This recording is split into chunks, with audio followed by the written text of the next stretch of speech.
Hey, it's Ramsey Dewey over here in Shanghai, China. Welcome to another edition of Q&A with the Coach. And for those of you wondering about the pronunciation of the city of Shanghai, perhaps you live in the United States and you're wondering, why isn't he saying Shanghai like an American? Well, did you know that over here in Shanghai, the Shanghainese actually say Shanghai? They don't say sha, they say s, which makes learning Chinese pretty confusing if it's your first experience being in the city of Shanghai, because a lot of people either speak Shanghainese or they speak with a Shanghainese accent. So the sh sound doesn't exist in Shanghainese. It's like s, like Shanghai, like that.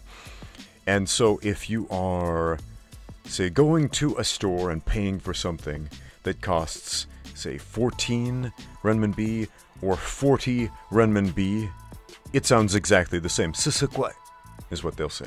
Sisi instead of sure or sure.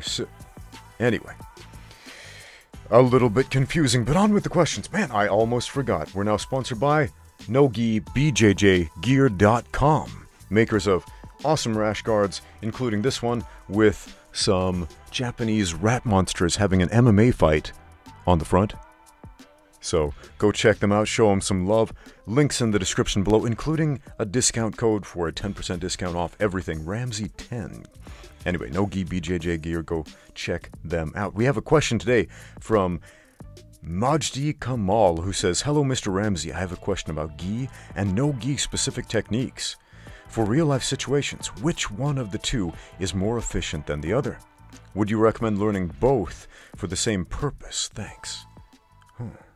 For real-life situations, man, that's an interesting question, because I've often been asked, "Hey, Ramsey, have you ever used your martial arts training in real life?"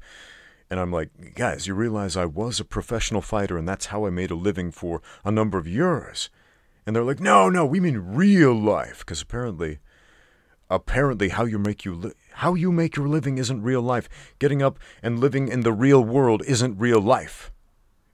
Apparently only the streets are real life. I do this stuff for the street. I do this stuff for the street. I do this Give it up for the street. For the street. So let's talk about the streets. Let's take a look at the most recent street fight that I saw and see how much gi or no-gi grappling came into play. All right, let's check this out. This is on an actual street, a cobblestone street. Beautiful street right there. Not sure where this is, but it's a big brawl. Let's take a look.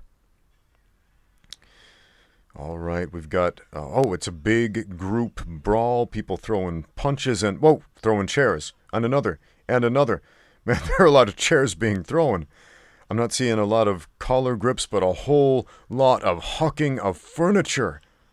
Whoa, I think that was a table and another chair. All right, it looks like the order of the day in this type of street fight is grab yourself a chair or a small table and chuck that thing. Yeah, I'm looking really hard to see any lapel grips or maybe some barambolos or other no-gi techniques going on here, but really, I'm just seeing a lot of furniture flying through the air. Man, I guess that's how they do things on the streets. They keeps it real, yo. Wow. Well, that was educational. that was educational, if nothing else. All right, Majdi. So what does that teach us about real life on the streets as far as gi and no-gi technique? What that taught me is that aggravated assaults are really unpredictable. For one thing, you don't know what the guy is going to wear or not wear. And secondly, you don't know exactly how that fight is going to go down, how it's going to play out, how many people are going to be involved. So pretty much you have to be prepared for everything. It may be a chair throwing fight like we saw right there, or it may be a grappling situation where somebody's trying to shove you up against a wall, where you could actually use your jiu-jitsu. He might be wearing a coat with lapels like a gi, and he might not. He might come at you shirtless or in a tank top or something like that, or maybe a hoodie. Who knows? And so there's a simple solution to this. If you want to make sure that your jiu-jitsu is universal and that you could use it against a guy who's maybe wearing a coat with lapels like a gi, or against a guy who's not, guess what you can do?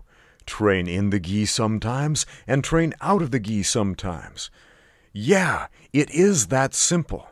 You don't have to be dogmatic and only wear that gi every single time. Sometimes you can take off the jacket and roll no-gi. No-gi, man. It's fun. It's great. Ooh, subliminal messages from the sponsor right there. Anyway, it's not that difficult to go no-gi sometimes and gi sometimes. If you go to a jiu-jitsu school where all they do is train in the gi, well, fine, after class, take the thing off and see if anybody wants to roll with you. You're bound to find somebody who wants to spend a little extra time on the mat. And if not, go make some new friends who do. Contrast is a valuable teacher. Thanks for the question. Once again, big shout out to No-gi BJJ gear.com. Great stuff. If you like the gear that I wear in my videos, go check them out. Great designs. Thank you for watching. Now get out there and train.